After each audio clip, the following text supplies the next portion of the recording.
Hoy les quiero presentar este tema titulado Los tentáculos del orgullo. El orgullo es un pecado que se extiende y nos lleva a pecar en otras áreas y nos lleva a hacer daño a nuestra vida en otras áreas. Por eso le puse los tentáculos del orgullo.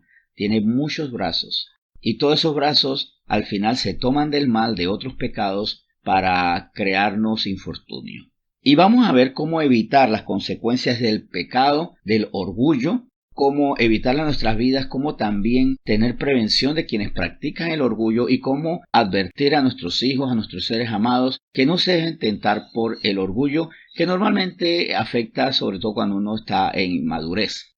En Daniel 4, versículo 37, aquí se hace una declaración maravillosa de parte de un rey que fue extremadamente soberbio, orgulloso. Sin embargo, dijo estas palabras que nos deben llevar a una consideración firme. Dice Daniel 4:37, Ahora yo, Nabucodonosor, alabo, engrandezco y glorifico al Rey del cielo, porque todas sus obras son verdaderas y sus caminos justos, y él puede humillar a los que andan con soberbia. Nabucodonosor hace una declaración reconociendo que si hay alguien que alabar, engrandecer y glorificar es a Dios, no a nosotros. El hombre orgulloso se alaba, se engrandece y se glorifica. Se pone a la cabeza de la creación, de la familia, de la profesión que ejerce, se pone como lo máximo. Y aquí él también dice es que el Señor en cualquier momento puede humillar a los que andan con soberbia y sin embargo a veces nos sentimos con tanto poder y eso es peligroso. La raza humana, ¿por qué está jugando con la naturaleza, con el clima, con la salud, con las leyes de Dios? Porque nos sentimos demasiado poderosos. Y cuando sentimos demasiado poderoso nuestro pequeñísimo, infinito entendimiento, terminamos poniendo en peligro la vida de los demás. No es que al Señor le caigan mal los orgullosos, es que no quiere que haya orgullo porque el orgullo genera mal, genera muerte incluso. Muerte de los matrimonios porque ahora queremos cambiar la ley acerca del matrimonio, muerte acerca de la crianza de los hijos, muerte a nivel de justicia social. Y en otros muchos aspectos el orgullo destruye, causa muerte, deprime, corrompe. En 1 Timoteo 6, versículo 17, Pablo le dice a Timoteo, a un joven discípulo que estaba ante gente muy poderosa, que tenía que advertirles, tenía que corregir el camino de esa gente poderosa que, como tiene un poder humano, consideran entonces que lo que tienen es un poder divino, un exabrupto, no es hasta ahí que llega nuestro poder. Lo más poderoso, lo más sabio que puede tener la raza humana es nada con respecto y en comparación con lo que Dios tiene en su poder y en su sabiduría. Dice así 1 Timoteo 6:17. A los ricos de este siglo manda a que no sean altivos ni pongan la esperanza en las riquezas, las cuales son inciertas, sino en el Dios vivo que nos da todas las cosas en abundancia para que las disfrutemos. Miren, uno ya cuando tiene cierta edad, ya cuando uno ha vivido más de 2, 3, 4 décadas, tiene la oportunidad de ver el crecimiento y la caída de ricos y poderosos. Las riquezas humanas, los talentos humanos son inciertos, son pasajeros, hoy están, mañana no están. Y en la lista de ricos y famosos de los años 80 hay muchas personas que ya no aparecen en ese álbum. Aquí hubo una cadena de supermercados que mandaba sobre todas con una familia española. No digo que sean pobres, pero ese poder, esa influencia desapareció y fue reemplazada esa familia por otras poderosas actualmente. Serán para toda la vida o teniendo ese poder tendrán toda la riqueza absoluta en salud, en prosperidad del alma, prosperidad espiritual. Muchas veces por esas riquezas inciertas, por esas riquezas pasajeras, por esas riquezas que hoy sí son muy fuertes, mañana quién sabe, nosotros perdemos la riqueza mayor que es el espíritu. Y cuando tenemos los ojos en las cosas pasajeras, nos perdemos la visión de lo eterno. Por eso Pablo exhortó a Timoteo que advirtiera a los ricos de que no se envanecieran. Al final de cuentas, como les mencioné, el orgullo tiene tentáculos y vamos a ver cuáles son esos tentáculos. En 1 Juan 2:16 también nos habla de que el orgullo es un pecado que no nos permite acercarnos a Dios porque no proviene de Dios. Lo que no proviene del Padre no va a ser respaldado por el Padre. El Señor no le va a poner firma a los pecados de mi carne. Dios va a ponerle respaldo, bendición y poder a las actitudes que son conformes a su voluntad. Dice 1 Juan 2:16, porque todo lo que hay en el mundo, los deseos de la carne, los deseos de los ojos y la vanagloria de la vida, no proviene del Padre, sino del mundo. Y vuelvo y repito, el Señor no le va a poner firma a lo que no es conforme a su voluntad. Así que si yo estoy en la vanidad, en la vanagloria, en el orgullo, soy del mundo y no soy del Padre todavía. Proverbios 18:12 nos advierte incluso, aquí hay una amorosa advertencia en Proverbios 18:12 para evitar las consecuencias del orgullo. Creo que a veces el problema que tenemos con el pecado es que decimos, ¿cuál es el problema de que uno peque? ¿Cuál es el afán? Esta idea que a veces tienen los hijos con respecto a los padres, por ejemplo, es que papá no me deja hacer, es que mamá, ella qué se cree, y nosotros nos duele porque sabemos las consecuencias de eso, tal vez lo tenemos con Dios. Yo no sé cuál es el problema con Dios de que yo tenga esta debilidad, es que Él ve las consecuencias. En Proverbios 18:12 nos dice, antes del quebrantamiento se eleva el corazón del hombre y antes de la honra es el abatimiento. Así como la tristeza, la angustia, el humillarse delante de Dios es la víspera de la honra, de que el Señor nos levanta, la víspera del quebrantamiento, del sufrimiento, es el corazón orgulloso.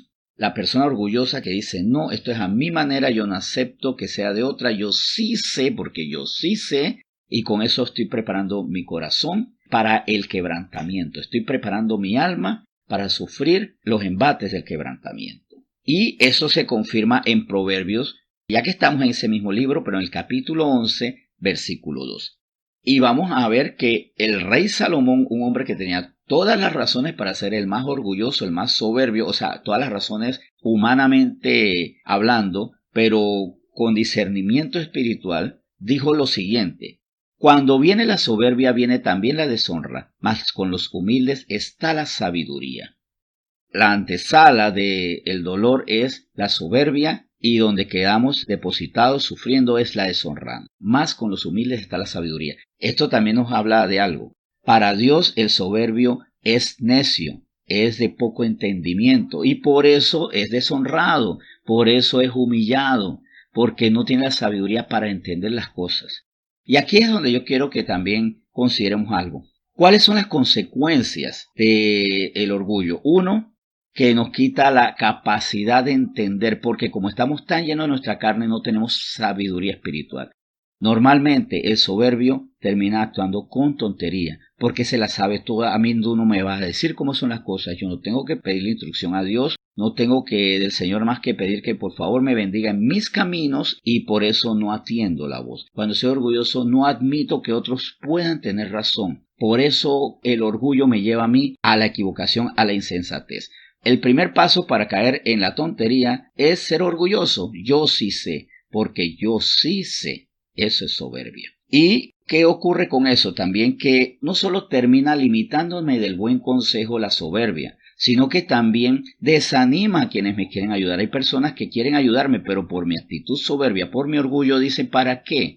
Al final me hiere con sus palabras, me causa malestar innecesario. Y no va a escuchar, mejor dedico ese tiempo a personas que sí me van a escuchar y personas que van a agradecer, van a actuar. Así, para no pelear contigo, mejor no te aconsejo nada, pero también te limito del sabio consejo que yo te puedo dar.